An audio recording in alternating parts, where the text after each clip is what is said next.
Good morning, students. Welcome to your chemistry class. As we are doing the chapter that's chemical bonding, in our last lecture we have done about the ionic bond, and today we will do the factors upon which the formation of ionic bond depends. Ionic bond की formation बच्चे किन factors के ऊपर depend करती है, that we will study. बेटा ये basically 3 factors पे डिपेंड करती है, that we will study one by one. So our first factor is कि आयनिक बॉन्ड की फॉर्मेशन इजी हो जाए तो देर उसके लिए लो आयनाइजेशन एंथैल्पी होनी चाहिए. As there was a third chapter, that is classification of element, there you have already studied ionization enthalpy. आपके पास क्या होती है? The ionization enthalpy is the energy required to remove the most loosely bound electron from the isolated gaseous atom to form a positive ion.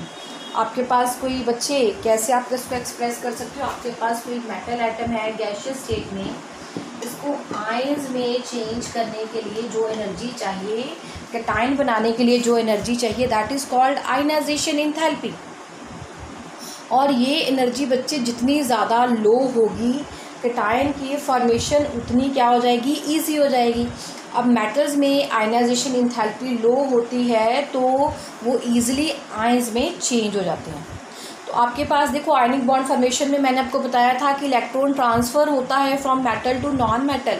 अब electron पहले produce करेगा. Electron कौन produce करेगा? आपके पास जो है रिलीज़ होगा वो कौन देगा? जो इलेक्ट्रॉन रिलीज़ होने के लिए हमें चाहिए वो मेटल देगी.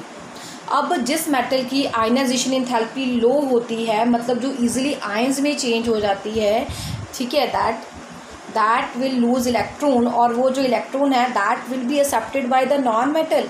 तो यहाँ पे ये फैक्टर मेटल के लिए है. एम रिप्रेजेंट्स एनी मेटल, ठीक है, जिसकी आयनाइजेशन एंथैल्पी लो है और वो इलेक्ट्रॉन लूज करेगी. आयनाइजेशन एंथैल्पी लो का मतलब जो इजीली आयंस में चेंज हो जाएगी, कैटायन में चेंज हो जाएगी. The second factor is high electron gain enthalpy. नाम से क्लियर है, इलेक्ट्रॉन गेन एंथैल्पी मतलब को इलेक्ट्रॉन को गेन करने की टेंडेंसी, ठीक है. सो यहाँ पे the amount of energy released, जितनी एनर्जी रिलीज होगी when electron is added to the gaseous state to form a negative ion, ठीक है. आपके पास कोई आयन है, ये इलेक्ट्रॉन एक्सेप्ट करेगा and it will change into a negative ion that is also in a gaseous state, ठीक है. यहाँ पे एनर्जी क्या होती है, रिलीज होती है. जब इलेक्ट्रॉन ऐड होता है, देखो जो मेटल ने इलेक्ट्रॉन दिया वो नॉन मेटल, एक्स यहाँ पे नॉन मेटल को रिप्रेजेंट कर रहा है, वो इलेक्ट्रॉन गेन करेगा and it will change into a gaseous ion that is x negative ion. तो 2 फैक्टर्स हैं आयनिक बॉन्ड में. आपके पास फर्स्ट फैक्टर की आयनाइजेशन एंथैल्पी लो होनी चाहिए, वो मेटल की है ताकि वो इजीली आयन में चेंज हो जाए. सेकंड है जो आपके पास अनायन बनता है, ठीक है, आपके पास जो नॉन मेटल है उसकी हाई इलेक्ट्रॉन गेन एंथैल्पी होनी चाहिए, इलेक्ट्रॉन को गेन करने की टेंडेंसी ज़्यादा होनी चाहिए, इलेक्ट्रॉन एनर्जी रिलीज होना चाहिए, ठीक है. तो आपके पास यहाँ पे दैट इज़ एक्स नेगेटिव अनायन बन जाता है. अब थर्ड फैक्टर है आपके पास जिसमें आपके पास ये पॉजिटिव और नेगेटिव आयन कंबाइन करते हैं, and that third factor is called lattice enthalpy. Lattice enthalpy here is the new concept. Lattice enthalpy आपके पास क्या है? लैटिस एंथैल्पी आपके पास बच्चे क्या है? आपके पास this is also energy released. Energy released कब होती है? एनर्जी रिलीज जब फ्री आयंस कंबाइन करके 1 मोल ऑफ द क्रिस्टल बनाते हैं. आपके पास हमने कैटायन बनाया गैसियस स्टेट में, अनायन बनाया गैसियस स्टेट में, ये कंबाइन करके जब 1 मोल क्रिस्टल बनाते हैं तो जो एनर्जी रिलीज होती है उसे हम लैटिस एनर्जी कहते हैं, ठीक है.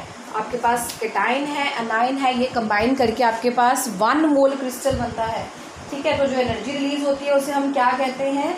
उसे हम लैटिस एंथैल्पी कहते हैं.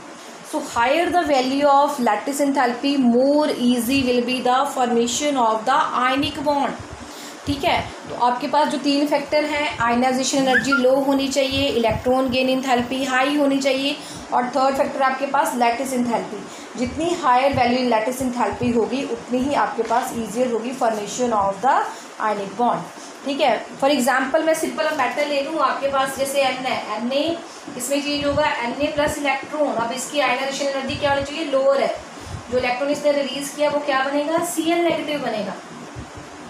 यहाँ पे Cl की हाई इलेक्ट्रॉन की एंथैल्पी होनी चाहिए। देन ये Na पॉजिटिव और Cl नेगेटिव आपस में कंबाइन करेंगे, आपके पास NaCl बनेगा। तो जो एनर्जी रिलीज होगी उसे हम क्या कहते हैं, लैटिस एंथैल्पी कहते हैं। ठीक है बच्चे, सो लो ionization energy, high electron gain enthalpy, and the third one is high lattice enthalpy. ठीक है बच्चे, next that we are going to start is the covalent bond. Next we are going to start about the covalent bond. बच्चे जो covalent bond के बारे में हम यहाँ पे पहले इनिशियली पढ़ रहे हैं, that you have already studied in 10th standard. Covalent bond क्या होता है बच्चे, covalent bond is the bond which is formed by the mutual sharing of electrons. दो एटम्स हैं, देखो आयनिक बॉन्ड, एक एटम के पास इलेक्ट्रॉन है, वो दूसरे एटम को क्या कर रहा है, ट्रांसफर कर रहा है। बट कोवलेंट बॉन्ड में आपके पास क्या होता है कि दो एटम हैं, उनके पास इलेक्ट्रॉन्स हैं, वो आपस में शेयर करते हैं। ठीक है, that is called covalent bond. आपके पास कोई एक एटम है ए, इसके पास इलेक्ट्रॉन है, बी के पास इलेक्ट्रॉन है, ये दोनों आपस में शेयर करते हैं, that is called mutual sharing of electrons. Mutual sharing of electrons that is called covalent bond. आप ऐसे भी सोच सकते हो कि हम दो दोस्त पार्टी कर रहे हैं, तो अगर 100 रुपीज़ बिल आ रहा है पार्टी पे, तो एक 50 एक देगा, 50 दूसरा देगा, that is called equal contribution, that is called mutual sharing. ठीक है, आपस में अंडरस्टैंडिंग करके हम शेयरिंग कर रहे हैं, इक्वल कंट्रीब्यूशन कर रहे हैं, and that is called a covalent bond. ठीक है बच्चे, इसके लिए करने से पहले हम थोड़ी सी लुईस डॉट स्ट्रक्चर्स बनाएंगे। ठीक है, कोवलेंट बॉन्ड को एक्सप्लेन करने के लिए, कोवलेंट बॉन्ड फॉर्मेशन के लिए हमारे पास डिफरेंट थ्योरीज हैं, जिनमें से फर्स्ट थ्योरी है जो कि कोवलेंट बॉन्ड की फॉर्मेशन को शो करेगी, that is the Lewis structure. That we will first do. Lewis structure हम करेंगे कि पहले उसकी डॉट स्ट्रक्चर बना रहे हैं, then we will do further continue this structure. सबसे पहले हम लुईस स्ट्रक्चर बना रहे हैं, देन लुईस स्ट्रक्चर को यूज़ करेंगे कोवलेंट बॉन्ड बनाने के लिए। ठीक है बच्चे, आपके पास है लुईस स्ट्रक्चर। अब लुईस स्ट्रक्चर को हम रिप्रेजेंट कैसे करते हैं, आपके पास सपोज कोई एलिमेंट है Na, अगर मैं आपकी 10th वाली फॉर्म में बात करूँ, आपको पता है Na का 11 है, 2 8 1, इट हैज़ 1 वैलेंस इलेक्ट्रॉन। तो लुईस स्ट्रक्चर में हम क्या करते हैं, एलिमेंट का सिंबल बना के हम उसका वैलेंस इलेक्ट्रॉन उसके ऊपर बनाते हैं, whether it is may be 1 2 3, जितने भी वैलेंस इलेक्ट्रॉन है वो हम इसके ऊपर बनाते हैं, that is called its Lewis structure. आप कोई और भी ले सकते हो, you are having magnesium, magnesium का एटॉमिक नंबर 12 है, 2A2, इसके पास 2 इलेक्ट्रॉन है, तो we can draw that is 2 dots. Oxygen है, एटॉमिक नंबर 8, दैट इज 2 6, तो इसके पास 6 वैलेंस इलेक्ट्रॉन है, तो हम 6 बनाएंगे इसके ऊपर, 1 2 3 4 5 6। You can take the example of nitrogen, atomic number 7, electronic configuration 2 5, तो 5 इलेक्ट्रॉन्स है, तो आप 5 बनाओगे, 5 वैलेंस इलेक्ट्रॉन है यहाँ पे, 1 2 3 4 5। Then there is a hydrogen, hydrogen का एटॉमिक नंबर 1 है, तो हाइड्रोजन के ऊपर हम 1 इलेक्ट्रॉन बनाएंगे। तो that is its Lewis structure. Lewis structure में हम करते क्या है, एलिमेंट का सिंबल बना के उसके ऊपर हम उसके वैलेंस इलेक्ट्रॉन लिखते हैं कि वो उसमें कितने हैं। ठीक है, that is called Lewis structure. अब हम लुईस स्ट्रक्चर का यूज़ करने लगे हैं कोवलेंट बॉन्ड बनाने के लिए, लुईस डॉट स्ट्रक्चर भी कहते हैं उसे हम। तो फर्स्ट हम 10th वाली स्ट्रक्चर कर रहे हैं जो आपने 10th में ऑलरेडी बनाई है, then we will move towards the typical molecules. ठीक है, हम लुईस डॉट स्ट्रक्चर बना रहे हैं, लुईस डॉट स्ट्रक्चर बना रहे हैं, Lewis dot structure for hydrogen, hydrogen के लिए बना रहे हैं। ठीक है, अब हाइड्रोजन में आपके पास 2 एटम है, 1H 1H। अब हाइड्रोजन का एटॉमिक नंबर 1 है, तो इसके पास 1 ही वैलेंस इलेक्ट्रॉन है, दूसरे हाइड्रोजन के पास भी 1 वैलेंस इलेक्ट्रॉन है। ठीक है, तो ये दोनों आपस में शेयर करेंगे, शेयर करके ऑक्टेट पूरा करेंगे अपना।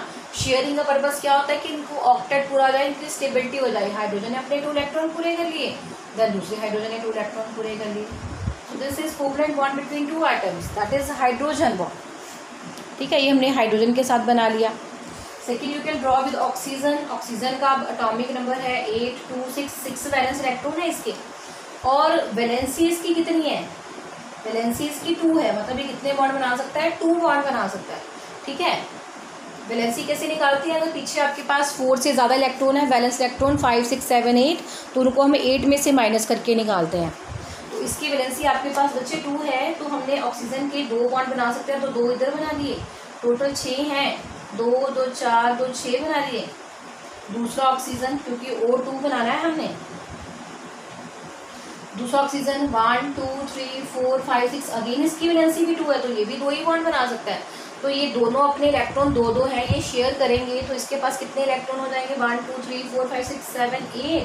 तो बच्चे हाइड्रोजन और हीलियम के अलावा हर किसी एटम ने अपने 8 इलेक्ट्रॉन्स पूरे करने होते हैं, 1 2 3 4 5 6 7 8। तो ऑक्सीजन की फिगर ये होगी, ये आपके पास ये वाला, ये एक बॉन्ड, ये दूसरे वाला बॉन्ड, और ये इसके ऊपर ये वाले इलेक्ट्रॉन्स। जो बॉन्डिंग में पार्टिसिपेट करते हैं उसे हम शेयर्ड पेयर ऑफ इलेक्ट्रॉन कहते हैं, जो बॉन्डिंग में पार्टिसिपेट करते हैं उसे हम शेयर्ड पेयर ऑफ इलेक्ट्रॉन्स कहते हैं, और जो एटम के ऊपर एज सच पड़े हैं that is called lone pair.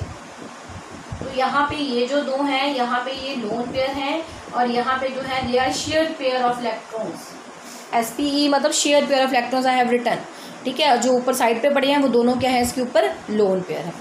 तो this is the structure of nitrogen, sorry oxygen.